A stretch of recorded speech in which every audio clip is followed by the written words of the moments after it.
बीमा की कीमतें तो जैसे आसमान छू रही हैं, है ना? और ऐसा लगता है कि हम बस देखते रह सकते हैं, कुछ कर नहीं सकते। लेकिन क्या ये सच में ऐसा है? आज हम देखेंगे कि कैसे कुछ स्मार्ट हैक्स से हम कंट्रोल वापस अपने हाथ में ले सकते हैं और अपनी मेहनत की कमाई को बचा सकते हैं। 81%। जरा सोचिए इस नंबर के बारे में। पिछले 10 सालों में कार बीमा की लागत में इतनी बड़ी, इतनी भारी बढ़ोतरी हुई है। इसका सीधा मतलब है कि हमारी जेब पर हर महीने बोझ लगातार बढ़ता ही जा रहा है। पर अब इसे बदलने का वक्त आ गया है। तो सवाल ये उठता है कि क्या हम इसे ऐसे ही चलने दें? जी नहीं, बिल्कुल नहीं। इससे मुकाबला करने के तरीके हैं और हम यहाँ उन तरीकों पर बात करने जा रहे हैं जो शायद बीमा कंपनियां नहीं चाहेंगी कि सबको पता चले। तो इससे अपनी बचत का एक टूल किट समझिए। हम कुछ स्मार्ट ट्रिक्स पर बात करेंगे, कुछ बहुत आसान है तो कुछ थोड़ी एडवांस, जो बीमा बिलों को कम करके पैसा वापस हमारी जेब में लाएंगी। तो चलिए शुरू करते हैं। सबसे पहले कुछ बिल्कुल आसान हैक्स देखते हैं।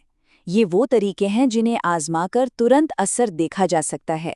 याद रखिए, बड़ी बचत के लिए हमेशा बहुत बड़े बदलाव करने की जरूरत नहीं होती। क्या कभी सोचा है कि जॉब का टाइटल कार बीमा प्रीमियम को कम कर सकता है? जी हाँ, बीमा कंपनियां कुछ प्रोफेशंस जैसे शेफ को ज्यादा जोखिम वाला मानती हैं।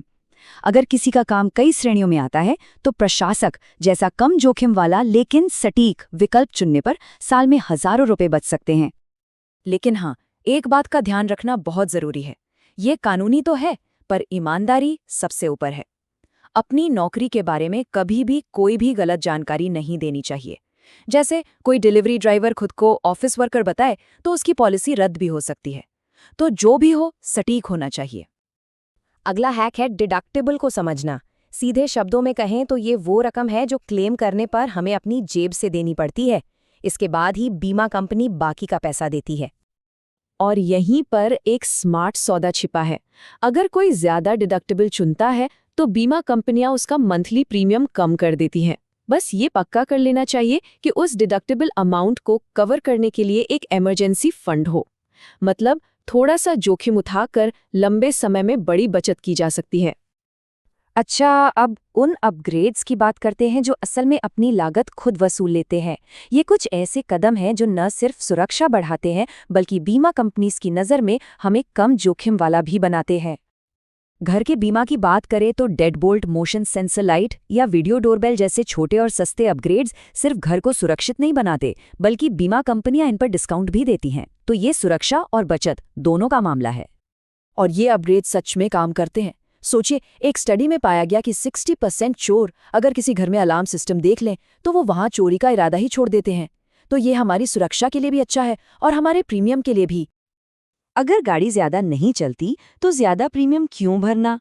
पे पर माइल बीमा खास तौर पर उन लोगों के लिए है जो घर से काम करते हैं या कम ड्राइव करते हैं।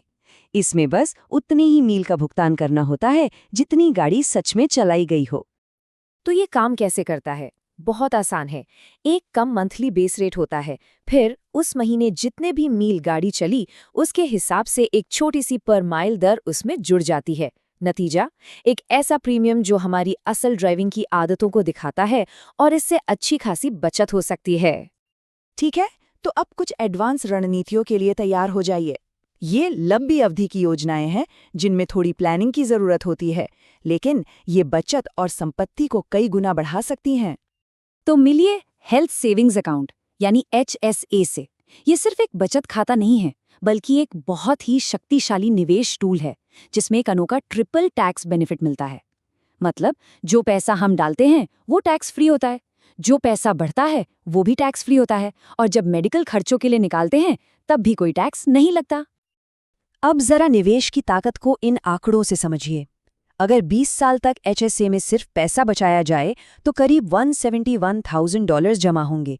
लेकिन अगर उसी पैसे को निवेश कर दिया जाए तो ये रकम $391,000 से भी ज्यादा हो सकती है, यानी दोगुने से भी ज्यादा। यही तो है निवेश का जादू। और अब आता है असली हैक। अगर संभव हो तो अपने मौजूदा मेडिकल बिल HSA से ना भरें, उन्हें अपनी जेब से चुकाएं और HSA के पैसे को टैक्स फ्री बढ़ने दें। सालों बाद उन पुराने बिलों की रसीदों का इस्तेमाल करके अपने HSA से टैक्स फ्री पैसा निकाला जा सकता है। ये इसे एक सुपर चार्ज रिटायरमेंट अकाउंट जैसा बना देता है। अब जरा जीवन बीमा की ओर बढ़ते हैं। एक बड़ी महंगी पॉलिसी खरीदने के बजाय लैडरिंग के बारे में सोचा जा सकता है। इसका मतलब है अलग अलग समाप्ति तिथियों वाली कई छोटी छोटी पॉलिसियां खरीदना जो हमारे जीवन के अलग अलग पड़ावों से मेल खाती हैं। तो दोनों में फर्क क्या है? एक सिंगल पॉलिसी मैनेज करने में आसान तो है, पर हो सकता है कि हम उन सालों के लिए भी ज्यादा पैसे दे रहे हों जब हमें उतने कवरेज की जरूरत ही नहीं। लैडरिंग से कवरेज तब कम किया जा सकता है जब हमारी जरूरतें कम हों, जैसे जब होम लोन खत्म हो जाए या बच्चे आत्मनिर्भर हो जाए। इससे जरूरत के हिसाब से कवरेज मिलता है और पैसे भी बचते हैं। और आखिर में बात उस सबसे मुश्किल चुनौती की, जब हमारी पूरी कोशिशों के बावजूद कोई बड़ा बिल आ जाए या कोई क्लेम रिजेक्ट हो जाए, तब क्या करें? हार नहीं माननी है, हमारे पास विकल्प होते हैं। अगर कोई बड़ा मेडिकल बिल आता है तो घबराना नहीं है। सबसे पहले अस्पताल की चैरिटी केयर पॉलिसी के बारे में पता करें। हमेशा एक आइटम वाइज बिल मांगे ताकि गलतियां जांची जा सकें। और हाँ, बिल पर मोलभाव करने से कभी न डरें, खासकर अगर नकद में भुगतान कर सकते हो। ये बात कितनी जरूरी है वो इस एक लाइन से साफ हो जाता है। एक विशेषज्ञ का कहना है कि लाखों लोग उन बिलों की वजह से दिवालिया हो रहे हैं जिनका उन्हें असल में भुगतान करने की जरूरत ही नहीं थी। ये दिखाता है कि अपने अधिकारों को जानना और उनके लिए लड़ना कितना जरूरी है। अगर कोई क्लेम खारिज हो जाता है तो इसकी एक औपचारिक प्रक्रिया है। सबसे पहले इंटरनल अपील होती है, जिसमें हम अपनी स्वास्थ्य योजना से उनके फैसले पर फिर से विचार करने के लिए कहते हैं। अगर वो भी काम ना करे तो एक्सटर्नल रिव्यू का विकल्प होता है, जहां एक स्वतंत्र तीसरा पक्ष मामले को देखता है। ये एक साफ रास्ता है। तो सबसे बड़ा और सबसे अहम बीमा है क्या है? वो है ज्ञान। ये समझना कि सिस्टम कैसे काम करता है, हमें कंट्रोल देता है। तो अब सवाल ये है, इन सभी रणनीतियों में से वो कौन सी एक है जिसे अपनी बचत बढ़ाने के लिए सबसे पहले इस्तेमाल किया जाएगा?